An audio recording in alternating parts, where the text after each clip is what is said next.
All right, welcome to the Krueg Show. Larry Krueger with Kyle Posey. It's the Niners Nation edition of the Krueg Show. Hope everybody's having a great Thursday. What's going on, Kyle?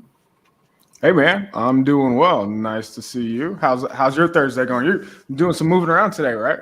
Oh yeah, man, I'm sweating. It was a hot day in the creek, and I've just been running around like crazy doing a bunch of things. So, yeah, let's get into the Niners though. I mean, I think one of the things that's really cool is I went to your guys' website, Niners Nation, and the top story written by Rob Guerrera is Kyle Shanahan's future with the 49ers tied to Trey Lance's success. And I thought, man, that is an awesome launch point for a discussion today with you.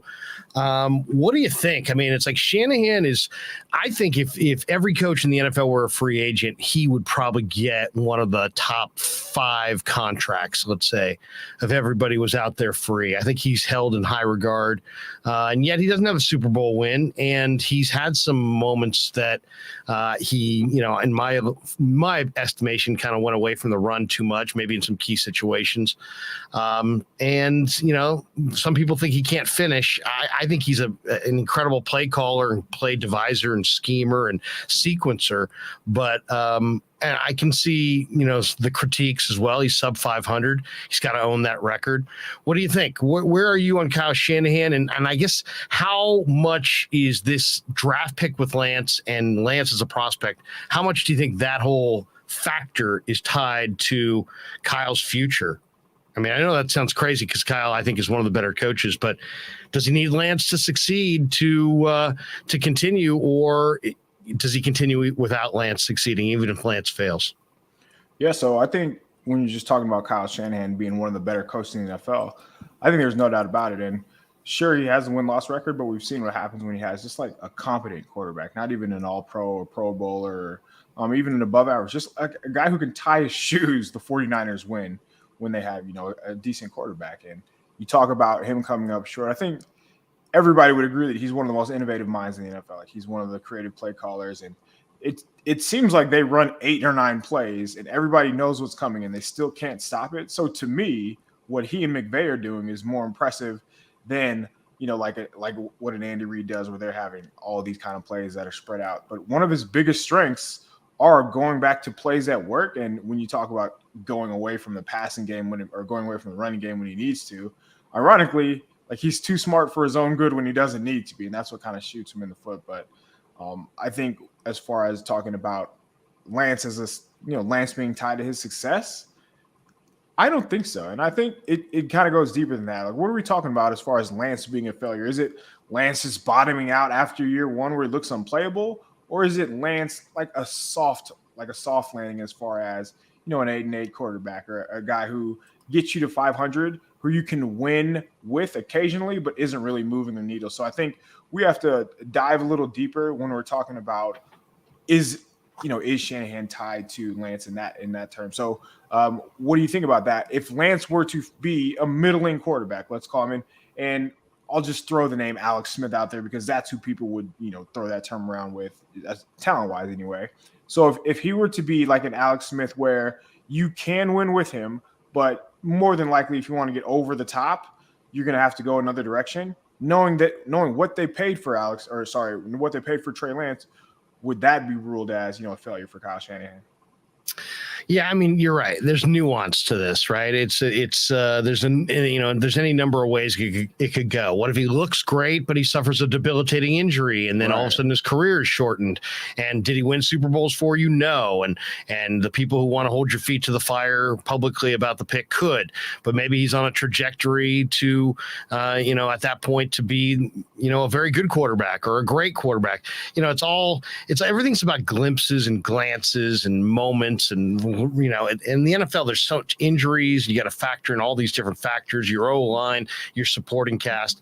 I think they have supported him with enough talent where I think there's some expectations. And there's going to be a certain level of success that I think you're going to have to see in the win-loss department. I think you're going to have to be, a 500 team or better. If you're sub 500 with the talent that they have surrounding him, a year after Jimmy Garoppolo led him to the NFC Championship game, or at least was the quarterback as they made it to the NFC Championship game, whatever way you want to slice that.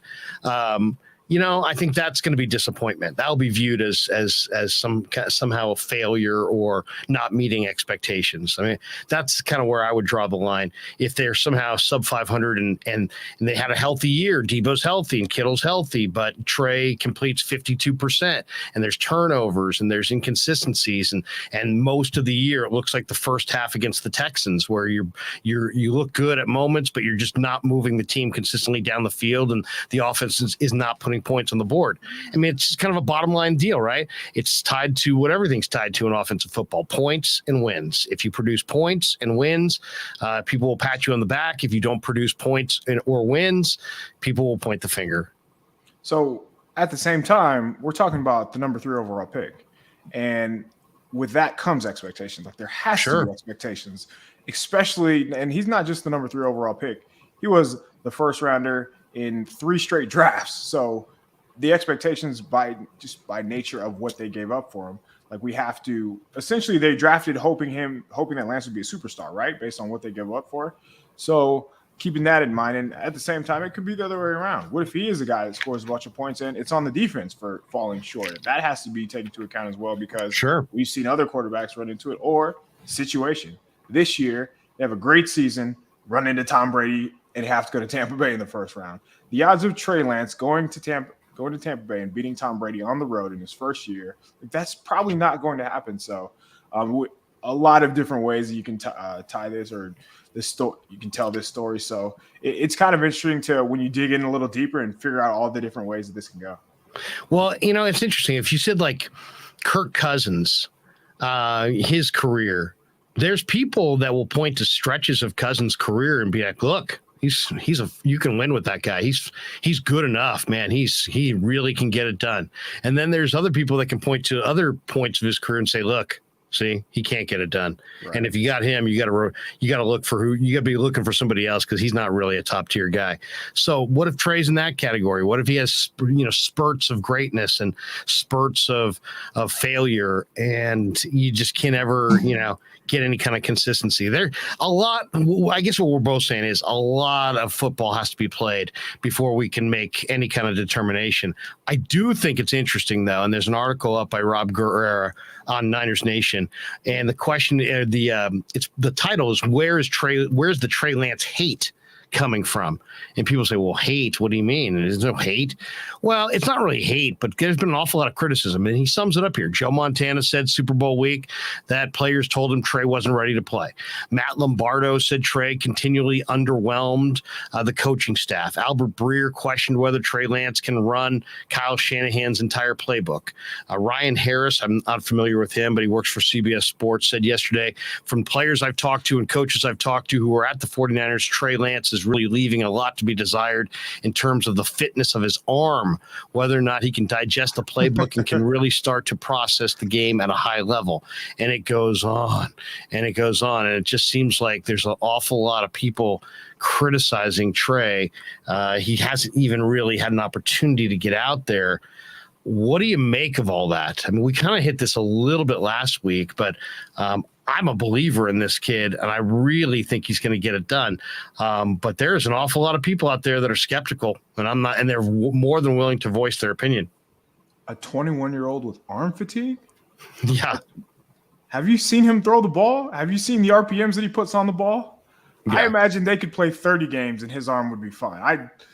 That just tells me they're reaching it. It seems like the information that we've gotten since the start of the new year, since January, people are going out of their way to talk down on Lance. And what are they trying to soften the landing? Is it that Trey's, maybe he's not going to be that number 3 overall pick that we're expecting? Maybe it's going to be more like a second rounder, more like a million quarterback? Or is it because they're trying to push that Jimmy G's coming back? And hey, this is why Jimmy G's coming back. This is the 49ers telling the media, telling people that they know who will talk, that, hey, we're probably going to have Jimmy under our contract, and we have to tell people, because people will eat it up no matter what. You know this. Like, people, if you read, hey, Trey Lance leaves a lot to be desired, you're going to click on that, as opposed to Trey Lance is just doing fine, like, which is probably the case. Like, Trey Lance is going as planned. It's human nature. Yeah, like we're going to click on the one. Wait, who's saying this? Why? Like, we don't even have a reasoning for this. It's just he sucks. He's not this good. All right, show us where this is coming from. Where are the plays?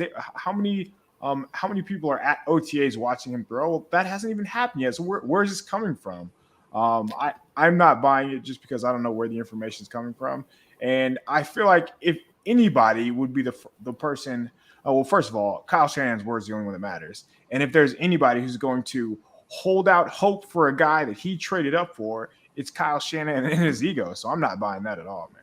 Yeah, I'm not either. I mean, first of all, I always trust my eyes, and I also trust the people that I know who have been on that campus and know the kid personally. And I loved what I heard about him as a prospect, and then I loved what I saw when I watched him myself. So, but it is interesting. Jason Aponte makes a point, and Guerrero makes this point in his piece. He's like, well, where is this coming from? He's asking the same question, Kyle, that we're asking. And Aponte says, well, the 49ers have a bunch of turnover with their coaching staff. They have a new running back coach. They have a new quarterback coach. Mike McDaniel is not the OC anymore. And then he goes on to say, yet somehow every report about Trey Lance struggling starts with people I've spoken to. And well, who would that be? The new people who haven't worked with him, or Kyle, or is it front office people? Is it former coaches? Is it possible that some of these guys who are former Niner offensive coaches are saying that they're pessimistic and behind the scenes and not putting their name to it and kind of saying these telling these tales out of school? That's all I could imagine, right? Because the new coaches haven't really gotten on the field the way the NFL offseason structured. They haven't really spent a whole lot of time with Trey, so it's got to be these old coaches or coaches that coached him last year. And only thing I can think is there's a few guys that are no longer with the team. Maybe they're whispering. I don't know. Other than that, I don't know where it's coming from. Other than that, it sounds like a lot of hate directed towards Trey. Yeah, and it has to be an old scoring coach, right? Just because. And let's say that it is. Let's say that it's the old QB coach. Why do we have to take his word for granted? How do we know that he knows what he's doing? How do we know that the guy who's bounced around to multiple teams yes, he works in the pros, but just because they're there doesn't mean they're good at their job. Let's be very clear about that. And we've seen some of the NFL decision makers. We've seen some of the coaches and their decisions play out. So why are we assuming that they just know it all? Like they are the ones who, just because they've watched Trey Lance doesn't mean they know exactly what Trey Lance is. And again, like he's 21, of course, like he's going to struggle because he didn't play football for a full season. That's natural. It would be weird if he weren't going out there and practicing struggling. So just again, the way that this conversation shaped makes it seem like he's a failure when in reality it should be, hey, this kid has something to work on, which he's a kid. Like that's always how it's going to be. And I feel like just because it's not framed like that, it's easy to take away that it is Lance is receiving hate, but I don't think so. And again, once he starts throwing the football, once these guys catch the ball, once they're having these explosive plays in practice, I imagine, it's going to turn, and I can't wait till we get there. I know. So I'm with you. The thing about it too is that when your evaluation, and you evaluate every player differently, and the quarterbacks obviously really do evaluate every aspect of the game because they do have to spend the most time at the facility. They do have to love the whole process because quarterbacks just spend outside of the coaching staff. They probably spend the most time, I would imagine, almost anybody at the facility, just trying to digest the game plan each and every week. So to me, a big part of the evaluation process, Kyle, with quarterbacks is, do they love the process? Do they want to be in the facility? Are they looking at their watch going, man, I got to get there? Are they looking at their watch when they're there going, I got to get out of here? You know what I mean? Right. It's like, and I really believe from the people that I've talked to that Trey Lance is all in on the process of the preparation and wants to spend nothing but time repping it, getting himself ready, mentally repping it, physically repping it, time on the field in throw camps with his receivers, building that rapport. And I think he's going to see, we saw a huge improvement from Arizona to Houston. I think we're going to see a much more refined football player than we even saw in that Houston game in camp this summer. That's my thought. I really believe he's going to show up. He's going to know this offense. He's going to be looking so natural in it. And people are going to be like, wow, where'd that come from? Where that came from was a kid who's dedicated to the process of the game. Yeah, I think, so training camp kicks off at the end of July.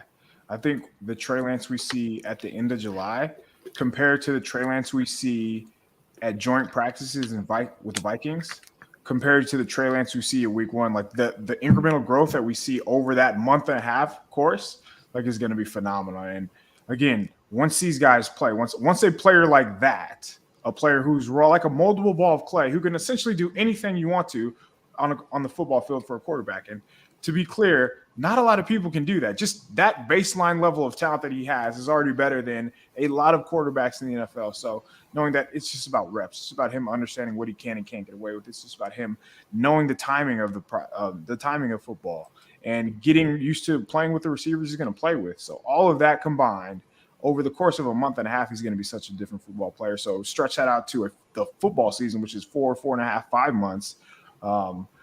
We're going to be laughing that we're talking about this. Like a year from now, when the 49ers have like double-digit wins, 10 wins as a football team with the first-year starting quarterback, these type of offseason topics are going to just be like we're going to be rolling our eyes if we ever had. Exactly.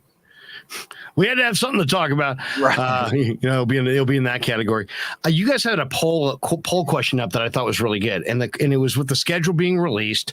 What's more likely for the Niners this upcoming year, that they're going to win 13 plus games, or that they're going to fall way short and to the point of actually missing the playoffs? And you got 3,200 plus votes. It's 61% thought, or 62% said they would win 13 plus games. Only 38% said they would miss the playoffs. What did you think when you saw the schedule? I mean, I kind of did that exercise. I always feel I'm like sheepish when I'm doing these like schedule things, because we all know, it just doesn't go according to schedule. Never. It's like never. And the way we see the schedule will totally change once you factor in the injuries and the travel and the weather and just all these different things. I looked at it and I thought, okay, I was doing this exercise with the guy, and the guy had him at like 13-4, a 13-win team. I had him at 11-6. And I thought I was being pretty optimistic. Where did you have the Niners in the schedule? I mean, to me, it seems like they're a lock for 10, and I think 11 is, if I had to say one or the other, I'd probably lean towards 11 wins. I said 10-7. And again, so doing this exercise in May is easy just because, as you said, everybody's at full strength. Everybody's healthy. So you're going down games in November and December thinking of guys who are 100%. That's not going to be the case. Right. There's no way guys are going to be fresh come that time of the year. So what I'm thinking is everybody's going to get the 49ers, or the 49ers are going to get everybody's best shot. That's not going to be the case for the 49ers. When they travel, there's going to be some, like eventually there are going to be games where they're just not there 100%. We've seen it every year. Last year when Trey started against the Texans, they started very slow in that game. And you can go down the line where there was earlier games in the season where Jimmy's like, they could barely score. And before the game, people thought it would be like a double-digit lead or a double-digit victory. And that's just, again, teams get up for the 49ers. Like, they know. And I just don't foresee them running through teams like they did in 2019. Like, people still have this 2019 season stuck in their head where they just dropped 50, 40, like 30 and made it look effortlessly against teams while they could barely cross the field on defense. Like, that year was fantasy land, man. That was a video game year, and that's just not going to happen again. So I think 10-7 is very realistic because, again, even with Lance, like, there's going to be inevitable clunkers. Like, he's going to have a game. Let's say he starts the season hot. What is he going to do when he first deals with adversity? Like, how is he going to deal with that? Why are we assuming it's going to be great? Like, we have to understand that with a rookie, with a first-year guy starting, there's going to be a part of the season where he hits a bump in the road. And to assume that it's just going to be all sunshine and rainbows when that happens, like, I don't think that's going to happen. And I think the world of him, but that's just how all quarterbacks go. Trevor Lawrence was supposed to be a god last year, and he threw 12 touchdowns and 17 interceptions and had like plenty of stretches during the season where you're wondering, like, this guy was the first overall pick.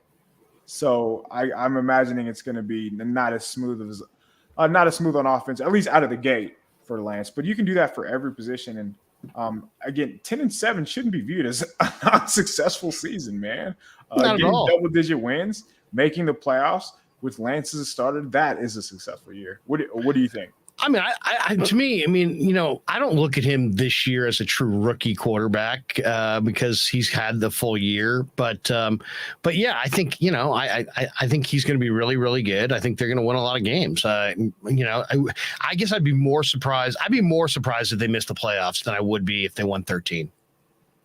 I just think I look there and people say, well, what's that based on? That's based on the roster. I'm a talent guy. I'm looking at their talent, and just quickly looking at their talent. To me, the big questions on offense are the quarterback. What is Trey Lance?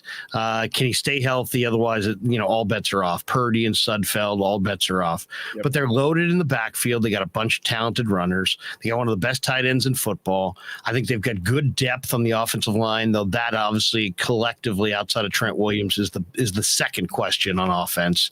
And they got a deep and talented and diversified receiving core with everything you want. They got the big guy in Jennings. They got the field stretcher in Ayuk. They got the guy who's unbelievable rack in Deebo. They got the home run hitter in Danny Gray. You got some interesting undrafted guys in Tay Martin and Tayseer Mack. I mean, you got Ray McLeod. You got Keyshawn Johnson. I mean, that's a loaded.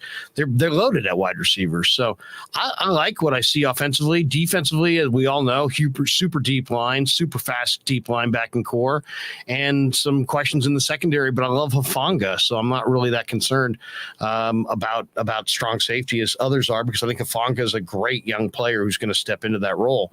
So, and I like the depth on the corner. So I think the Niners are a good football team. That's a really good roster.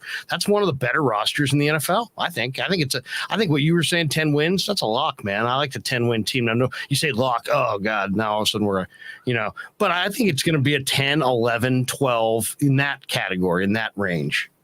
So the reason that I went 10 wasn't because of Trey Lance and the offense. It was because of the defense. I think they have a chance to be a top 5 unit. I think they will be a top 5 unit. With D'Amico Ryans in his second year, I think he's going to take them to another level. Now that he has cornerbacks that he can trust. They were trotting out Josh Norman last year. They were trotting out, when they had Josh Norman, D'Amico Ryans was running like cover 2 shells. Like he couldn't do anything because he didn't have cornerbacks that he could trust. I think that changed this year. I think he's a lot more aggressive. This is probably going to be the last year that they have D'Amico Ryans because of that. I think they're going to be so good in that realm that when you say 12 wins, in my mind, they will be so lights out on defense, and Trey Lance isn't going to have the pressure of having to score 24 points a game, that it wouldn't be a surprise to get there. So I do think that is more likely than them missing the playoffs. But I don't think it's out of the question that they miss the playoffs. I think if they were to miss the playoffs, you could understand why. And it could go probably just injuries. And again, this team leads the league in injuries almost pretty much every year since Kyle Shanahan's taken over.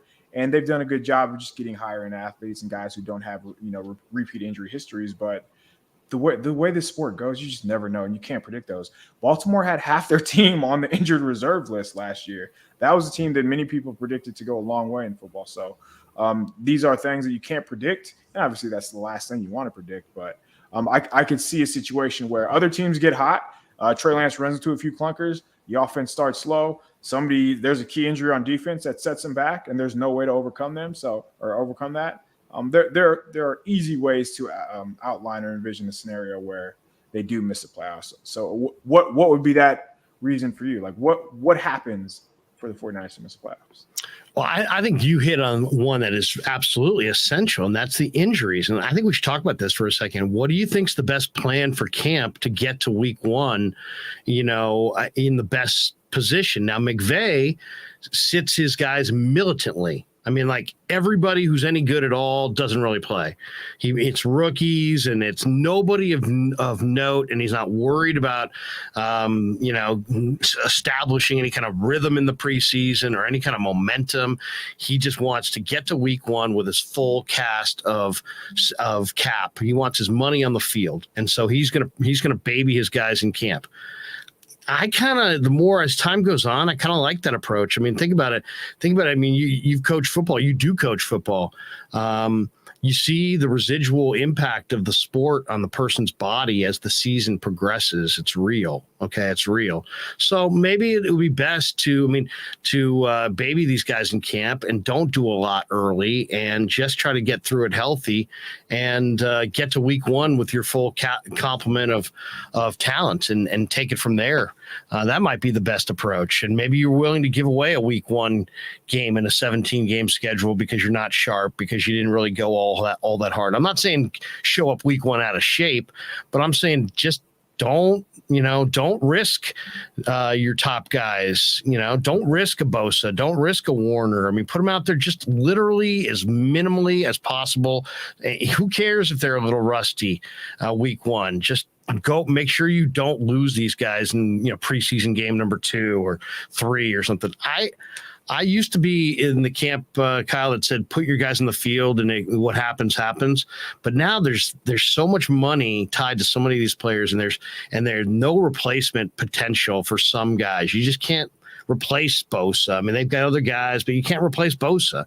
And I don't know. I want to make sure that if nobody cares about the preseason record and everybody cares a ton about the regular season record, then I want to protect my real talent in the preseason, and I want to do it to a dramatic level this year, more so than past years. Yeah, there are a handful of guys on every roster that are just irreplaceable. And I think for the 49ers, their top 5, or if you were to name their top 5 irreplaceable players, like that's their season if anybody goes down. So Kittle, Deebo, right? Yeah, like Kittle, Warner, Deebo, Trey, Warner, Bosa, Lance, who else? Obviously, Lance, yeah. But when talking about how the style of play, remember, I forgot who it was. It was a Notre Dame wide receiver who he was on Instagram, and he said this to Chase Claypool, who was his former teammate, and they talked about how Kyle Shanahan just practiced way too hard. And I don't see Shanahan dialing it back. That's just not his style. They're gonna like go. And if we're gonna get tougher for week 1, and that seems like his style. And I don't see that changing anytime soon. And it's crazy because him and McVay come from the same tree, and McVay's the exact opposite. Where, as you said, it's like guys, even in the 2, if you're in the 2 deep, not even just starters, you're probably not playing in the 2 deep. But like for guys like Jason Verrett, who are consistently banged up, like I'm not letting him touch the field in the preseason, and I'm taking it light in training camp. I would even take it slow in his recovery time to make sure that he's 120%. And if I have to sit him out a couple of games in the regular season, I'm leaving him out. So I would take that approach. And for Elijah Mitchell is probably another guy. I'm not letting him go in the preseason. I'm not putting any additional wear and tear on those guys. Deebo Samuel, any guys with these soft tissue injuries like that, not touching the field, not seeing the field in preseason whatsoever. But again, the way that Shanahan coaches, the way like his style, his mindset is, I don't know if that's going to be the case for him. Which maybe that's I don't want to call it a flaw. Maybe that's something that he needs to evolve though.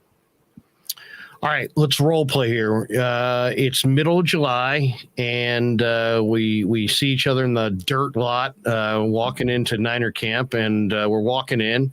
We're about 5 minutes. This is the first time either of us have been to camp this summer. And I say, Kyle, man, who are you fired up to see today, man? Who are you? When we get out there, who are you going to have eyes on today at this first practice? Who are you looking at? What are you saying? Probably the best one-on-one matchup that you can come up with is Bosa versus Trent Williams. I know that's such a cop-out answer, but when you're talking about 2 of the very best players go at it, and when I bring this up, Trent Williams gets the best of Bosa a lot. Like he makes Bosa look like a player who is just run-of-the-mill, your everyday player. And when Bosa goes up against anybody else, whether it's Mike McGlinchey, whether it's somebody in the preseason, he embarrasses them. So I feel like just watching Trent Williams make Bosa look like a normal player is something that doesn't get talked about enough. And that just speaks volumes of how good he is. I like watching one-on-ones, though, whether it's Trent Williams versus Nick Bosa, whether it's Deebo versus Jason Verrett. Those are the matchups that are fun just because it's good on good and it's best on best in a lot of cases. So that's where I would go. How about you? Like, is there anybody off the radar for you? Yeah, I mean, the first of all, I have to get me some minutes by watching Coach Herrick get on his hands and knees and choke on barking at guys. Barking at guys. I mean, acting like getting in a 3-point stance and, absolutely losing his S. I mean, just screaming over, Polo G in the background. I mean, just screaming, at the top of his lungs. I miss those. Real quick there. The first training practice I have, I might go curse word counter for Coach Eric. Because that bad boy would probably be over 50 within the first 15 minutes. Yeah, I mean, I love watching him coach. I've never seen a D-line coach that was low energy that was any good. So I always knew he was great. And I love interviewing him. I love talking to him. So I'm going to say Coach Eric. I also want to go down there and watch the D-line. I want to see Drake Jackson. I want to see, Kamoko Trey. I want to see Hassan Ridgeway. I want to see what Jordan Willis looks like in year 2. I want to see that kid from Fresno, Atkins. I want to check out the D-line that I don't know, the guys that I want to see exactly. I know what Bosa, Armstead, Kinlaw, Ebukam. I got a pretty good idea what those guys are going to look like. I guess Kinlaw I'd like to take a look at as well. But then I want to go to the secondary, and I want to look at some of these young DBs. Now, we had Matt Barrows on the other day, or Grant was saying that Quantrez Knight lined up in the nickel as the nickelback, and they had Womack on the outside at minicamp. And I love Quantrez Knight from UCLA. So to me, I think they've got 5 really interesting young DBs, and I want to see them all. Leon O'Neal, is he fast enough to play in the NFL? Quantrez Knight, what position can he settle into? Taylor Hawkins, I mean, he was a terrific corner. Can he play free safety in the NFL? Tariq Castro Fields, what is he? Is he a corner or is he a free safety? Is Womack, is he good enough to play outside? So I want to go look at that secondary because there's a lot of questions there. And to me, if those questions get answered in a favorable way, this could be a very good football team.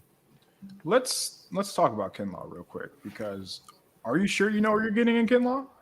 It's been a while since we've seen him play. And when I asked that, so he's going to be going up against Aaron Banks, Jalen Moore, guys who are probably going to start, but guys who are also inexperienced at the NFL level. So if he can't dominate them, should we be having questions? I think I know exactly what he is. He's a 2-down, strong as an ox, defensive tackle who plays without leverage, gets by on unbelievable strength and power. And he's got a little bit more pass rush, as far as you can't stop his bull rush. He's that strong, but he also doesn't have any kind of real misdirection, explosiveness. So he's not going to pile up sacks. His job really, in my mind, is just keep bodies off of Warner and Greenlaw or Al Shair. He's there to protect your stacked backers, I think. I think maybe I'm selling him short, because I know a lot of people think that he's got dynamic traits as a rusher, and that's what they were hoping for when they tried to replace some Buckner with him. But I don't see that. I see a really, really, really strong kind of a Ted Washington, like a 2022 version of Ted Washington. You're not moving him. It's going to take a combo block, and that's cool because that means you got 2 linemen on him. And he's not going to sack the quarterback, but he is going to bull rush that offensive lineman literally into the lap of the quarterback, maybe, 6, 7, 8 times a game. So, there's some trade-offs there. I think he's good, but not like special as a rusher. You didn't just describe a top 15 pick. I know. It's true. I don't think the dynamic. Also, I think the NFL is going away from this kind of player. To be honest, it's a bigger conversation than just Javon. I'm not disappointed in Javon. I just think his skill set of being that unbelievable powerhouse. I see some Fletcher Cox in him actually, but Fletcher's got more ability to get to the quarterback. Yeah. So when you talk Fletcher Cox, and if that's the type of defense lineman, that's the type of 3 tech the NFL covets, just because they have the first step, they have the wherewithal or the agility to get around the guy in front of them. And where you mentioned Kinlaw not being dynamic. So off the snap, you talk about his leverage. When you pop straight up, you're done. Like in the NFL, you can get away with that in college because he was stronger than everybody else. That's not going to be the case in the NFL, man. Everybody's strong, and that's why they're playing. Even if these undersized guards, they're strong too. So I want to see if we see any sort of pass rush. Like, what is he going to bring to the table? Because they took him to be a pass rusher. He can't just be a one. Not when you say a 2-down player, that's a 1-down player today. Like, teams are throwing the ball on 1st and 3rd down. Most of the times, 1st, 2nd, 3rd down. So if he can't get after the passer, if he's not going to bring anything to the table as a pass rusher, his value goes down so much because, again, like being able to stop the run does matter. Like, it is huge in certain situations and high leverage situations, but that's like 30% of the game.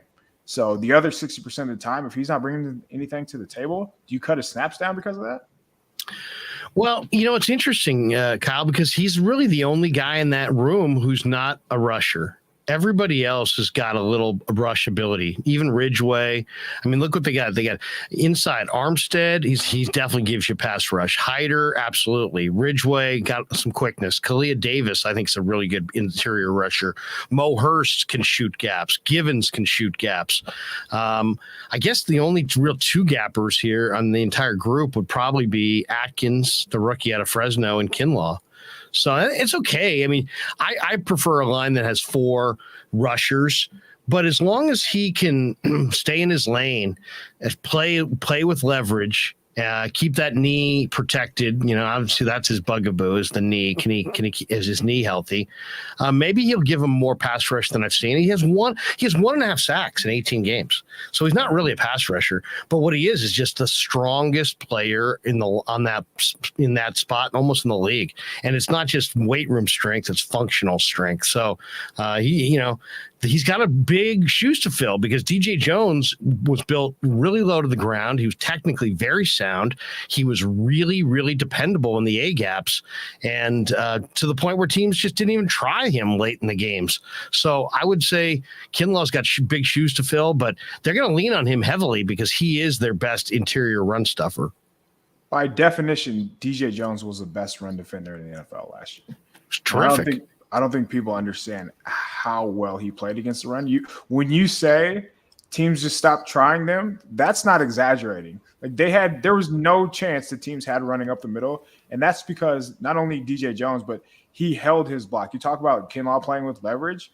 When he played, especially during his rookie year, he would stand straight up and they would move him back, and that just wasn't happening with DJ Jones. You can't move him, and that's why Warner, Alshire, Greenlaw are making these plays at the line of scrimmage because Jones is sometimes not only eating up blocks but splitting that block and making the play himself in the backfield. So he led the league in run stop win rate last year, which is insane for a nose tackle who's by design of their defense more than likely going to face a double team. So I agree with you that I think there's a lot more pressure on Kinlaw than we're leading on because of filling the void of DJ Jones, because there are all pass rushers, so somebody has to be able to stop the run, right? Somebody has to be able to get these guys to 2nd and 3rd and long. This is an interesting comment. I think 49er Breakdown says, we haven't seen a healthy Kinlaw yet. He says, I think they're undervaluing Kinlaw's pass rush potential as well. He pushes the pocket and can develop into a solid pass rusher if he stays healthy. That's the hope. That's the hope. We'll find out. We're going to find out. This is a huge camp for him. I think we would all agree with that because it's go time for him. Now there's no DJ. Obviously, the trade for Buckner is long in the rearview mirror. They've got a really good line, and if he doesn't play at a high level, they can go to other guys. They can go to other guys. Ridgeway can get more run. Mo Hurst can get more run. Kevin Givens can get more runs. So, and who knows? Maybe as Kyle said, maybe Kinlaw's like a one down guy. He's strictly a run stuffer.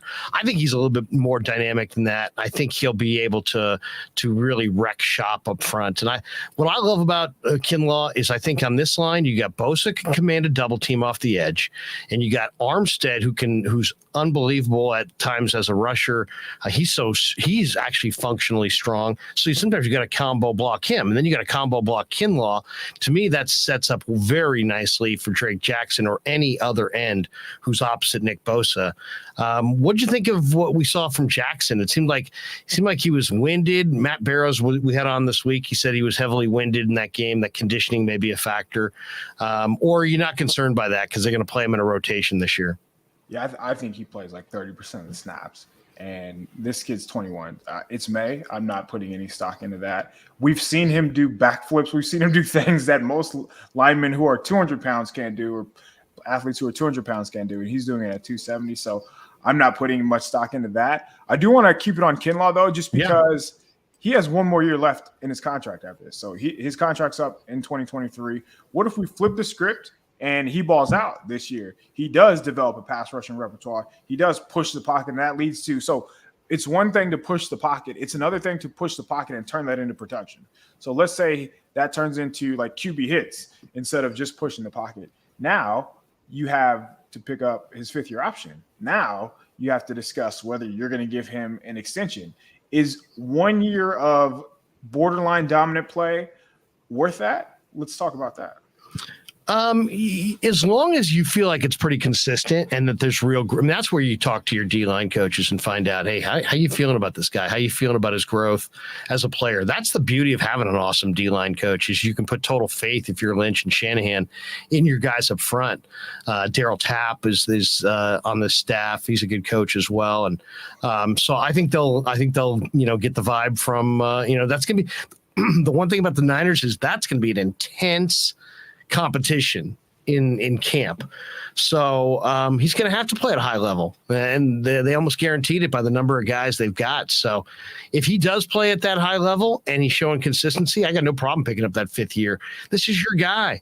And there were some incredible traits to love about this player coming out. And if he turns into the war daddy that they're hoping him to be, hell yeah, I'm paying him. I'm keeping him around as long as I possibly can, right? Aren't you? I mean, I just think he's a unique guy because I think he's got a great motor, great work ethic, and real natural strength and explosiveness. But he's not really a fast guy. But that doesn't mean, he's a D tackle. He can make a huge impact and be kind of the centerpiece of their defense if he has a big year. I mean, he's 24. We still have not come anywhere close to seeing the best version of him. I think heading into the training camp, heading into this offseason, him, being healthy is nice. You can tell by the way that he's working out. I also think it's big that he doesn't have to worry about the injury anymore. He doesn't have to worry about, nagging injury showing up again. So that'll be interesting to see if that just helps his confidence, because if he's in the right headspace, just being there from the start will go a long way. So yeah, I'm kind of fascinated to see how he turns out into the season. Is there a battle that you coming out of the rookie minicamp that you're looking forward to watching this summer? Is there some positional battle that maybe we're not thinking of that you're saying, you know what, I think it could be pretty interesting when the players hit the field in July? Yeah, I think it's always wide receiver 3 for me. I love that position, and I want to know if Juwan Jennings can hold on to that spot or if it's going to be speed. We've been talking about speed and space for the last couple of weeks. Like, will that take precedence like Danny Gray? Will it be Ray McLeod? Or will it be a guy who's Mr. Consistent? Will it be Juwan Jennings, the chain mover? Will it be a guy who Trey Lance can trust? Because that is going to be a big deal as well. If Trey Lance is throwing the ball to Danny Gray, who has a history of dropping the ball in college at least, like, is he going to be able to rely on him? Is he going to be able to trust him? Or will Juwan Jennings, the guy who essentially caught every third down pass in week 18 in a clutch situation and then turn that into plays once the ball was in his hands, will Trey Lance be able to lean on a guy like that? So I want to see what happens at that wide receiver 3 spot. Or is it one of the guys that we're not talking about? Is it somebody who outside of Jennings and Gray steps up? And I think if that is the case, Shanahan wouldn't be hesitant to play that person as well. So do you think Jennings can hold on to that spot, or who are you thinking here? I mean, Jennings made some huge plays last year, and he's just you heard guys say, man, Jennings is a dog, and he really go after it. And if you talk to quarterbacks and they're talking about receivers, they'll be like, oh man, he'll go get it for you. And when you look at Juwan, I mean, that's exactly what it is. He'll go get it for you in a big situation, in a tight window, and take a hit. And he's got that competitive fire. So I love that player. The more I watch him, the more I think, he's a keeper. He's going to have big catches throughout his career. So I think they got a great core. I really do. But it will be interesting to see how the reps are split up. I think Gray is going to be dynamic because Gray is dynamic, and I think he's going to create a ton of space. I think Ray is going to be used. I wouldn't be surprised if you saw some shuffle passes and stuff near the line of scrimmage, kind of creative ways to get the ball, kind of scheme it into his hands. And then I really love Tay Martin and Tayseer Mack a little bit less, but I want to see what those guys have. I think both those guys are going to be interesting. I think they're going to be interesting. I'm really eager, actually, on the offensive side to see the rookies this year. It's Mack and Martin and Gray at receiver.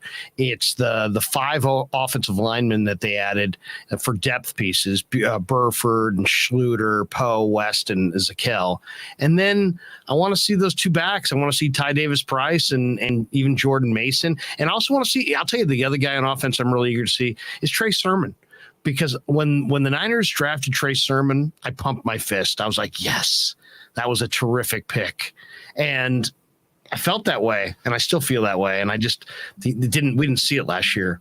And I really believe that, I've heard other people suggest he may get traded or cut, or that he's just persona non grata.